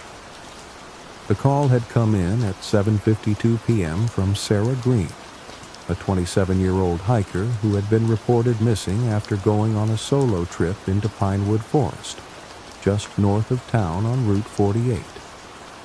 According to Sarah's boyfriend, Daniel Marks, she had been an experienced hiker and had done the same trail countless times. But when she failed to return by the agreed-upon time, he became concerned and called the police. "Something's wrong," Daniel had said on the phone, his voice shaky. "I know that forest. She would never get lost. And I don't know why, but I have a bad feeling." The Pinewood Forest, dense and sprawling, had its share of secrets, though most people preferred to ignore them. There were rumors, whispers, really, about strange disappearances over the years. Some said the forest was haunted. Others claimed it was cursed. Most dismissed it as nothing more than local superstition. But after hearing the panic in Daniel's voice, Emma couldn't help but wonder if there was more to it than that. Date, October 17, 2022. Time, 9:47 p.m. Emma arrived at the trailhead of Pinewood Forest, a secluded area just off Route 48. The autumn air was crisp, the sky overcast with dark clouds, threatening rain. As she parked her car, her headlights briefly illuminated the faded sign for the Pinewood Trail. It had seen better days, scratched, weathered, and nearly illegible. Officer Lucas Grant met Emma near the entrance. He had been the first on the scene, and it was clear that he was just as unsettled as she was. "Detective," he said, his voice low, "this doesn't feel right. We found Sarah's backpack about half a mile down the trail. No sign of her, just her things." "Where's the search team?" Emma asked, her eyes scanning the darkening woods. The trail was quiet, unnervingly so. "They're still searching, but we found no trace of her. No footprints leading away from the trail, no signs of a struggle," Officer Grant replied, his gaze darting to the trees. "But that's not the strangest part. There's something else." Emma followed Grant as he led her to a nearby clearing. The woods felt unnaturally still. No rustling of leaves, no chirping of crickets, only the sound of their footsteps crunching on the dry leaves. As they reached the clearing, Grant pointed to a patch of dirt near a large oak tree. "What's that?" Emma asked, kneeling down to inspect the area. There were faint, half-erased markings on the ground. Symbols carved into the earth, as though someone had traced them there with something sharp. The markings were unfamiliar, and the more Emma looked at them, the more she felt the hairs on the back of her neck stand up. "Don't know," Grant said, his voice low and uneasy. "We didn't see these earlier." Date, October 18th, 2022. Time, 3:12 a.m. After hours of searching, Emma and the team still had no sign of Sarah Green. The moon was high in the sky now, casting long, distorted shadows across the trail. The air had turned colder, and the wind picked up, causing the trees to creak and groan. But as Emma walked deeper into the woods, something felt wrong. The feeling of being watched, of something lurking just beyond the edges of her vision, was growing stronger. "Emma! Over here!" Officer Grant called out from ahead, snapping her out of her thoughts. She rushed toward him and found him kneeling beside a large, ancient-looking tree. There, lying against the base of the tree, was a body. Emma's heart dropped.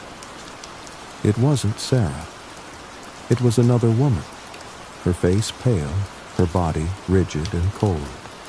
Her clothes were torn, as if she had been dragged through the underbrush.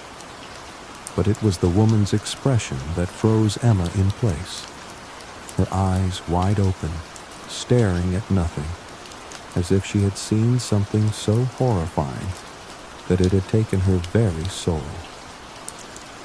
"Who is she?" Emma asked, though she already knew the answer. There was no identification on the body, but the woman's face was familiar. Sarah's. "Her face," Officer Grant whispered, his voice trembling. "It's Sarah, but how is this possible?" Date: October 18th, 2022. Time: 6:05 a.m. The search for Sarah had taken a grim turn. Emma and her team had moved the body to a nearby clearing to await the coroner, but there was still no sign of Sarah Green. Everything about the woman's body suggested she had been dead for hours, possibly even longer, yet the hiker who had been reported missing just hours earlier was nowhere to be found. The woman who had been found in the forest matched the description of a missing person case from 2 years prior. A woman named Rachel West, who had disappeared in the same area of Pinewood Forest. Rachel's case had been closed after a few weeks, as there was no evidence of foul play and no body ever found. But the similarities between her disappearance and Sarah's were too much to ignore. Emma found herself staring at the cold, empty file of Rachel West's case, a sinking feeling growing in her stomach. If Rachel had died here, then what had happened to Sarah? Date: October 18th, 2022. Time: 10:23 a.m. Emma and Officer Grant returned to the scene of the discovery. The coroner's team had taken Rachel West's body, but the clearing where she had been found still felt heavy with unease. The wind had died down, but the silence that remained was suffocating. It was as if the forest itself was holding its breath. As Emma walked further into the woods, she felt the temperature drop sharply. She pulled her jacket tighter around her shoulders and quickened her pace. Just ahead, she spotted something, a figure standing in the distance, barely visible through the fog. "Hello?" Emma called, her voice firm. "Who's there?" The figure didn't respond. It only stood still, facing her, its form obscured by the thick mist. Emma's heart raced. She knew she had to investigate, but something told her not to approach. She took a step back, but before she could turn to leave, the figure moved. Slowly at first, then faster, like it was rushing toward her. She froze, unable to move, and then, with a sudden rush, the figure was gone, vanished into the trees, leaving only the echo of its prey. Emma didn't stay to look. She turned and ran back to the trail, her mind racing. Whatever was happening in Pinewood Forest, it was beyond her understanding. And Sarah Green? She wasn't just lost. She had become part of something much darker. Case status: ongoing. Date: October 19, 2022. Detective Emma Dawson. We finished this report. Let's move on to the next one. Case file. The St. Charles home invasion location, St. Charles, Illinois. Date, March 12, 2023. Time, 10:24 p.m. Detective Noah Hart sat at his desk at the St. Charles Police Department, the dull hum of his office's overhead light mingling with the soft rustle of papers. It had been a quiet evening until the phone rang. The dispatcher's voice on the other end was quick and urgent. "We've got a home invasion in progress," she said. "The address is 2204 Thornwood Lane, just off Main Street. The victim's reporting multiple intruders. She's barricaded herself in a room, but we need backup." Noah stood up immediately, grabbing his jacket and his badge, heading for his cruiser. The area around Thornwood Lane was generally safe, well-kept homes on tree-lined streets. But in his line of work, quiet neighborhoods didn't guarantee peace. He punched the address into his GPS, his mind racing. What could possibly be going on at a quiet suburban home this late at night? Date, March 12, 2023. Time, 10:46 p.m. Noah arrived on Thornwood Lane in just under 20 minutes. The neighborhood was quiet. Too quiet.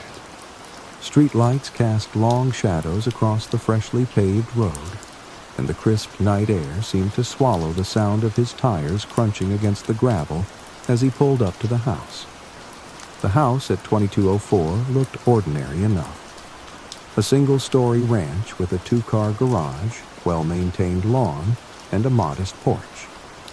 There were no signs of struggle from the outside, but Noah's instincts told him something was terribly wrong.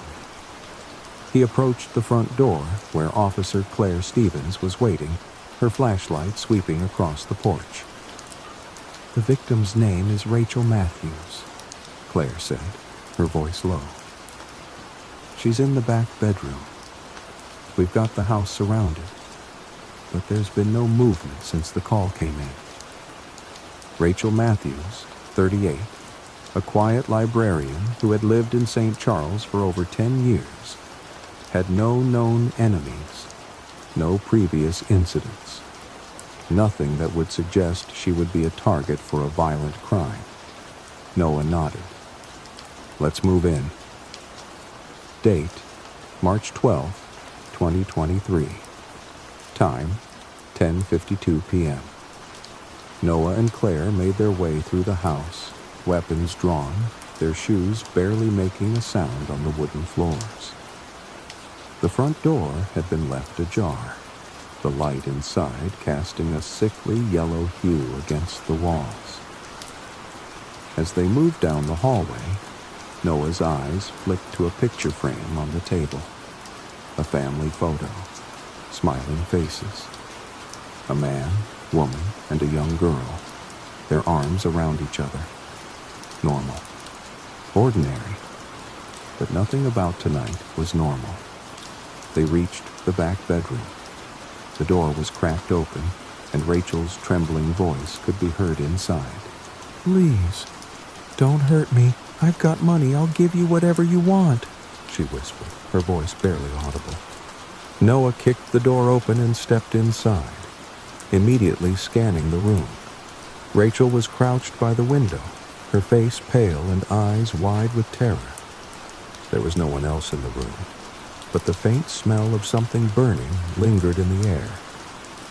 "Rachel, it's okay. You're safe now," Noah said, trying to calm her. She shook her head. "They were here. They were in the house. She was nearly incoherent, her hands shaking uncontrollably. Claire moved to her side, pulling out a small flashlight to inspect the room. There were no signs of forced entry. The window was locked, the door undamaged. But Noah noticed something odd. The walls were scorched in one corner, black streaks as if something had been burned into them. "We'll take care of everything, Rachel," Noah reassured her, but his mind was already racing. How had the intruders gotten in? And why was the room scorched? There were no signs of fire, no damage to the furniture, no smoke detectors going off. Date: March 13th, 2023. Time: 2:10 a.m. After Rachel was taken to the hospital to be evaluated, Noah and his team combed through the house, looking for any evidence. The scene was strange. No signs of robbery, no ransacked drawers, no fingerprints from the intruders. The kitchen, living room, and bathroom were all untouched. It didn't add up. Then, as they moved to the basement, Claire found something. "What is it?" Noah asked, hurrying over. She was standing near the old furnace, holding a small charred object in her gloved hand. It was a burned piece of cloth, torn and singed at the edges. As Claire unrolled it, they both saw the unmistakable pattern. It was a symbol, strange, unfamiliar, a circle with a line through the middle, surrounded by jagged marks, almost like a rudimentary pentagram. "It's a symbol," Claire murmured. "Could it be related to some sort of cult activity?" "I don't know," Noah said, his mind still trying to make sense of everything. "But it's definitely something. What kind of people would break into a house and leave something like this behind?" Date: March 13th, 2023. Time: 9:45 a.m. The investigation into Rachel Matthews' home invasion continued, but the details only seemed to grow more confusing. A forensics team had arrived to look for clues, but nothing seemed out of place. That was until they examined Rachel's phone records. At 10:23 p.m., just an hour before Rachel had called the police, she had received a phone call from an unknown number. The number was traced back to a burner phone, unregistered and impossible to track further. There were no texts, no emails, nothing else out of the ordinary. Rachel, still shaken and barely able to talk, was now insisting that the intruders had said something before leaving. "They told me they would come back," she said, her voice hoarse. "They said, 'You can't escape what's coming.' I didn't understand it. I still don't." Noah felt a cold shiver run down his spine. There was something about this case that was off. The strange symbol, the cryptic words, the burnt walls. Everything was pointing to something more sinister than just a robbery gone wrong. Date: March 13th, 2023. Time: 12:05 p.m. Rachel Matthews was now safely staying with a relative, but Noah couldn't shake the feeling that something was coming. As he sat in his car, parked outside of the Matthews home, he ran over the facts in his head. There had been no physical evidence of the intruders, no forced entry, no clear motive. The house was quiet, too quiet, when he noticed something in the distance, movement at the edge of the property line. A figure, standing still in the field behind Rachel's house. Noah's heart raced. He stepped out of his car, walking cautiously toward the figure. But as he got closer, the person, if it was a person, vanished into the trees. It was a fleeting moment, but it was enough to confirm his worst fear. Danger wasn't over. Whoever, or whatever, had attacked Rachel was still out there. And they weren't finished. Case status: ongoing. Date: March 14th, 2023. Detective Noah Hart. We've finished this report. Let's move on to the next one. Case file. The Midnight Heist location. Springfield, Massachusetts. Date, July 5th, 2022. Time, 3:22 a.m. Detective Alex Carter sat in his cramped office at the Springfield Police Department, reviewing the case files scattered across his desk. It had been a quiet night.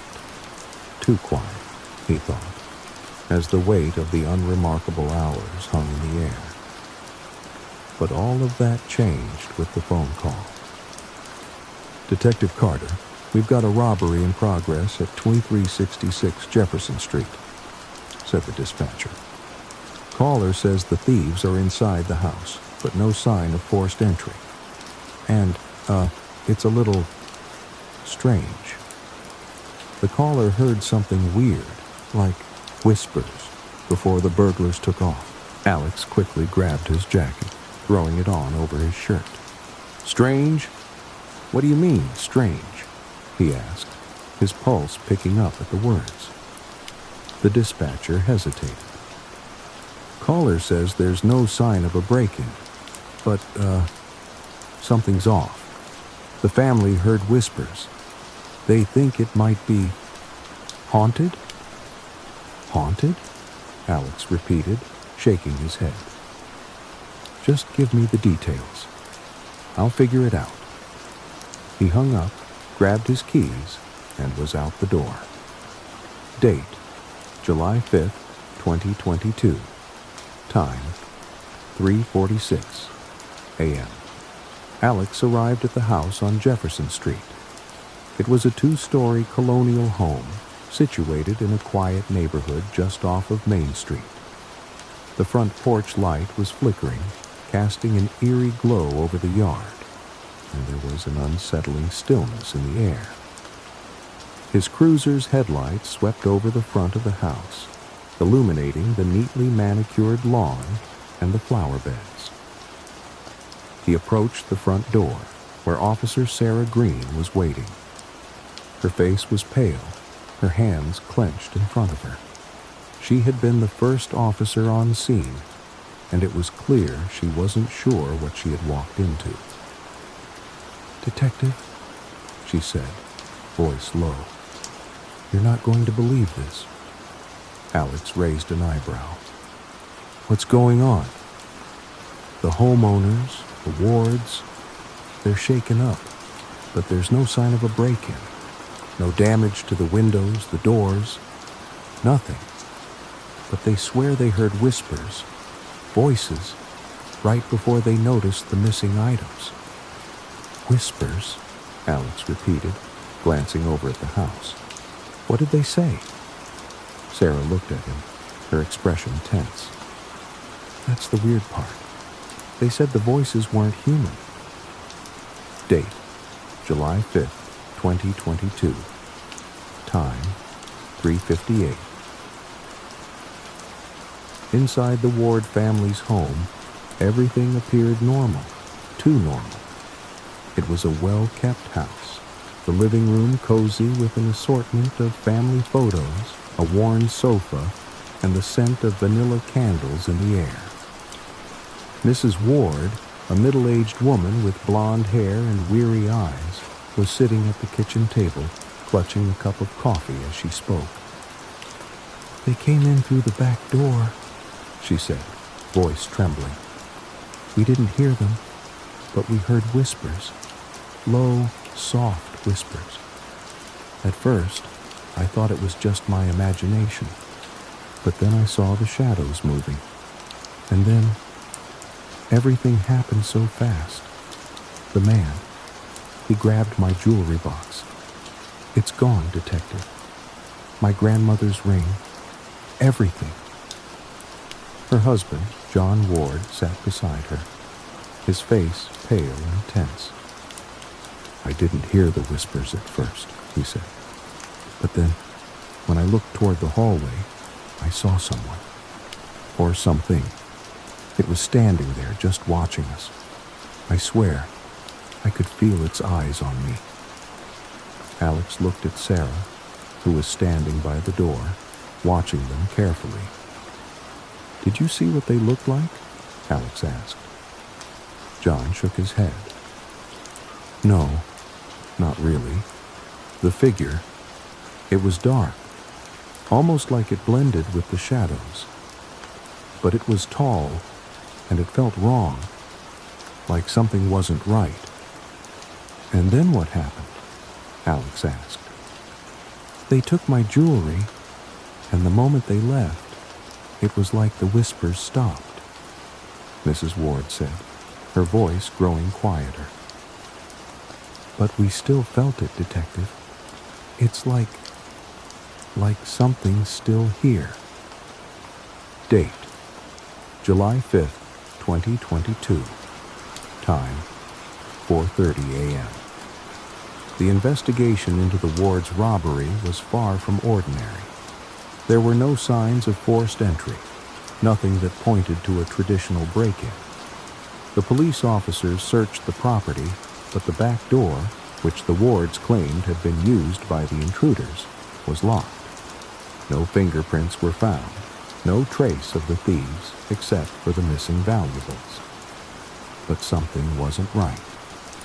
The whispers, the shadows, and the unease the Wards felt were enough to convince Alex there was more to this case than a simple robbery. He decided to follow up on the strange details, especially the whispers. "Sarah, check if there are any similar cases in the area," Alex instructed. "Look for any reports of break-ins with strange circumstances, things that don't add up." She nodded, her face still pale. "Got it, Detective." Date: July 5th, 2022. Time: 6:15 a.m. As Alex reviewed the case file in his office later that morning, Sarah returned with a list of incidents that seemed eerily similar to the Ward's robbery. Several break-ins had been reported in the past few months, all involving homes that had been entered without forced entry. The victims reported hearing strange sounds, whispers or low murmurs, before noticing their valuables were missing. None of the perpetrators had been caught. In fact, in most cases, the victims had been left with a sense of unease, like something had been watching them. But the most disturbing detail was a connection to an old house on the edge of Springfield, a property that had been abandoned for decades. The house at 847 Waverly Lane had a reputation in town. People said it was haunted. Rumors had circulated for years about strange figures seen in the windows and unexplained noises in the dead of night. Local folklore suggested that anyone who entered the house would never return the same. Was it possible that the home invaders were connected to this haunted house? Alex couldn't ignore the feeling that there was something deeper here, something not easily explained by logic or evidence. Date: July 6th, 2022. Time: 2:30 a.m. Alex stood outside the abandoned house on Waverly Lane, his breath visible in the cold night air. The house loomed in front of him, an old Victorian-style building with boarded-up windows and a sagging roof. Despite its neglect, there was something unsettling about it, as though it was alive with its own energy. He could feel his pulse quicken as he approached the front door. The stories about the house were legendary, passed down from generation to generation. Everyone in Springfield knew about Waverly Lane, but few dared to go near it. As Alex stepped onto the creaky porch, the temperature dropped, and a chill ran down his spine. He heard it then, the faintest whisper, barely audible. He froze, listening closely. It was impossible to make out the words, but the sound was unmistakable. Voices coming from within the house. He wasn't alone. Date, July 6, 2022. Time, 3:10 a.m. Inside the house, the whispers grew louder as Alex moved through the dark, dilapidated rooms. The walls seemed to pulse with a strange energy, and the air was thick with dust and decay. Suddenly, he stopped. There, in the center of the living room, was a large wooden chest, its surface covered in symbols that Alex recognized from the robbery reports. Symbols that matched the ones found at the Ward's home. Before he could investigate further, the whispers grew deafening. The air turned frigid, and the lights in the room flickered. Shadows began to move on their own, and a figure appeared in the corner of his vision. A tall, shadowy figure with glowing eyes. And then, the figure spoke. "You shouldn't have come," it said, its voice low and menacing. "The past always finds a way to collect its due." Alex's heart raced. Whatever was haunting this house, whatever had been responsible for the robberies, it was far from human. Case status, unresolved. Date, July 7, 2022. Detective Alex Carter. The mystery of the Waverly Lane house remains unsolved. The robbery spree continues, but no suspects have been caught. And the whispers, they have not stopped. The house stands empty, abandoned, but some believe its influence is growing stronger. The people of Springfield know the truth, but few dare speak of it aloud. The past is never truly gone. It waits silently for its return. Thank you to everyone still listening. If you can, please leave constructive feedback below. I would greatly appreciate it. Also, if you could subscribe and like the video to support the channel, it would mean a lot. Let's move on to the next one. Case file. The Cursed Ring. Location, Oxford, Maine. Date, October 19, 20. Time, 9:45 p.m. Detective Rachel Ward sat in her office, flipping through paperwork when the call came in. A woman had gone missing in the small town of Oxford, a quiet, sleepy place in the western part of Maine, known for its small-town charm and the old buildings lining Main Street. Rachel wasn't used to dealing with anything out of the ordinary, but this case was different. Something about it felt off. The voice on the other end of the line was strained. "Detective Ward, we need you to come to 124 Riverside Drive right away," Officer Darrell James said. "We've got an incident. A woman named Emily Carter is missing, and we think she might have gotten herself involved with something strange. There's a history with her family's heirloom, something that's been passed down for generations." Rachel paused, her instincts sharpening. "What exactly are we dealing with here?" "The thing is," Darrell continued, "Emily was last seen wearing her grandmother's ring, the one with the jade stone. It's always been said to be cursed and, well, we think it might have something to do with her disappearance." Date, October 19, 2023. Time, 10:20 p.m. Rachel arrived at the house, a large two-story Victorian on Riverside Drive, a street known for its old, creaky homes and towering trees. The house stood eerily quiet under the light of a full moon, its windows dark, only the faintest flicker of light visible from within. The air had a chill to it, the kind that made you uneasy, even when you weren't sure why. Emily's parents, Robert and Mary Ann Carter greeted her at the front door. They were both visibly shaken, their faces pale and their eyes wide with fear. "Detective, thank you for coming," Robert Carter said, his voice trembling. "I don't know what's going on, but Emily, she's gone. She just vanished. We were supposed to meet for dinner, but when I went to check her room, she was gone. And the ring, it was missing from her dresser."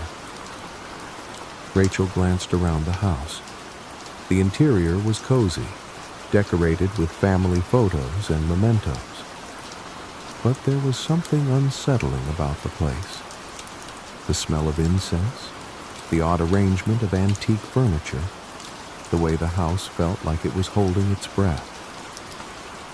"Tell me about this ring," Rachel asked, her gaze moving over the family heirlooms on display. Mary Ann Carter swallowed hard, her eyes glistening with unshed tears. "It's been in the family for generations. It belonged to Emily's great-grandmother, who was said to have special powers. It was passed down after she died, and my mother always warned me to never wear it. She said it brought bad luck, but Emily, she didn't believe in that nonsense. She wore it anyway." Russell made a note of it. "Where was she last seen?" Robert gestured toward the back of the house. "Out in the garden. She said she wanted some fresh air. That was the last time we saw her." Date: October 19th, 2023. Time: 10:45 p.m. Rachel walked through the garden, the night air growing colder as she moved past rows of overgrown plants and rusted garden tools. The moonlight cast strange shadows across the yard, and she felt the unsettling sensation that someone, or something, was watching her. She stopped at the edge of the garden, where she noticed something odd. A faint trail of disturbed earth, as if something had been dragged through the soil. Her pulse quickened as she followed the trail, which led to the far corner of the yard, where an old stone bench sat beneath a large oak tree. And there, lying in the dirt, was the jade ring. Rachel knelt down to examine it, feeling a strange chill as her fingers brushed the surface. The ring was beautiful, but heavy, its jade stone reflecting the moonlight in a way that almost made it seem alive. There was something deeply unsettling about it, as if it held memories, or something worse, within its confines.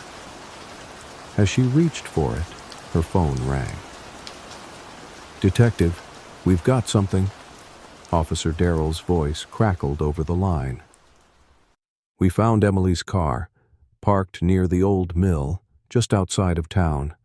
The place is abandoned, but it's the last place she was seen. You need to get over there." Rachel's heart skipped a beat. The old mill was notorious for its dark history.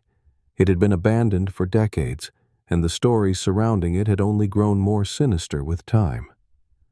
"I'll be there in 20, she said, slipping the ring into her pocket. Date: October 19th, 2023. Time: 11:10 p.m. Rachel's car screeched to a halt in front of the mill. The building loomed in the darkness, its broken windows and rotting wood giving it the appearance of a place long forgotten by time. There were no signs of life, no sound except for the occasional gust of wind through the trees. Officer Darrell was waiting outside, his expression tense. "No sign of Emily yet, but there's something strange in there, Detective. The air's thick, like it's suffocating." Rachel nodded. "I've heard the stories. Let's check inside." They entered the mill, their flashlights cutting through the darkness. The place was a maze of rusted machinery, broken beams, and piles of debris. The smell of damp wood and rot filled the air, making Rachel's stomach turn. As they moved deeper into the mill, she began to hear it, the soft whispering. It was faint at first, almost like the wind, but it grew louder, clearer, until Rachel could make out words.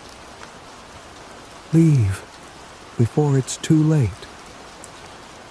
Her heart pounded in her chest as she spun around, but no one was there. She looked at Darryl, but he seemed unaware of the voices. "Did you hear that?" she whispered. Darryl nodded. "I thought I heard something. It's coming from over there." He pointed to a door at the far end of the room, the only door that wasn't boarded up. Rachel didn't hesitate. She moved toward it, the whispers growing louder with each step. The door creaked open, revealing a narrow stairwell leading down into the depths of the mill. At the bottom of the stairs, the air was thick with an unnatural cold, and the ground was covered in a fine layer of dust. In the center of the room stood an old stone altar, surrounded by what appeared to be markings carved into the floor, strange symbols, ones Rachel recognized from old local legends about the mill. And then she saw her. Emily Carter was standing at the altar, her eyes wide and glazed over, her hands clenched around the jade ring. "Emily?" Rachel called softly, approaching her. "It's okay. We're here to help." But Emily didn't respond. Her head slowly turned, and she spoke, her voice hollow and distant. "You shouldn't have come," she whispered, the words echoing in the cold air. "The ring. It's not just cursed. It calls to you. It owns you." The air grew colder still, and Rachel felt a pressure in her chest as if something was trying to suffocate her. Emily's gaze was fixed on the ring, which now glowed faintly, its jade stone pulsing with an unnatural light. Before Rachel could reach her, the whispers intensified, drowning out all other sound. Then, without warning, Emily's body jerked violently, and she collapsed to the floor, the ring slipping from her hand. Date: October 20th, 2023. Time: 1:05 a.m. Rachel stared at the jade ring lying on the ground between her and Emily's unconscious form. She could feel the weight of it, the darkness that seemed to radiate from it. They managed to get Emily back to safety, but the answers they sought remained elusive. The family heirloom had been passed down through generations, but no one knew its true origins. Some said it had once belonged to an ancient family of sorcerers. Others whispered that it had been cursed by a vengeful spirit, bound to possess anyone who wore it. As Rachel left the mill, the wind howled through the trees, and the whispering seemed to follow her.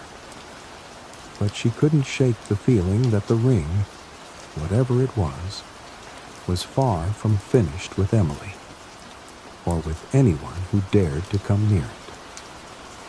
Case status: unresolved. Date: October 20th, 2023. Detective Rachel Ward.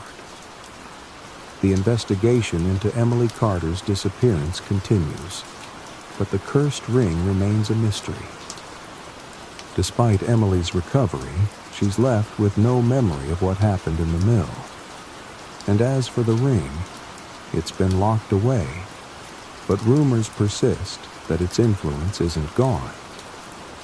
It's only a matter of time before it calls to someone else.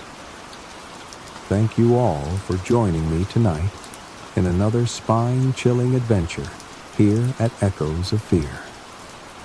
I hope you enjoyed the story, and that it gave you the kind of shivers that only a good horror tale can. It's always a pleasure to bring these dark, twisted narratives to life, and your support makes it all possible. If the story left you on edge, make sure to hit that like button. It helps the channel grow and allows us to keep bringing more terrifying stories right to your screen. And if you haven't subscribed yet, what are you waiting for? Make sure to subscribe so you don't miss out on any of our upcoming stories that will keep you up at night. I'd also love to hear your thoughts, whether it's a theory, a comment, or just your personal take on tonight's story. Drop it in the comments below. Your feedback means the world to me, and it helps shape the direction of the content we create. If you've got any creepy experiences of your own, I'd love to read them. Maybe your story will be the inspiration for the next one.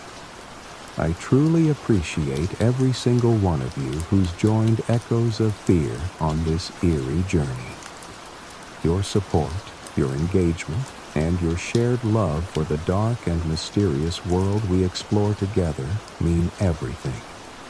Remember, the world is full of secrets, and not all of them are meant to be uncovered. So, as always, stay curious, stay cautious, and keep an ear out for those strange whispers in the dark, because sometimes it's not just the wind you hear. Until next time, stay safe. Keep your lights on, and never forget that the shadows are always closer than you think.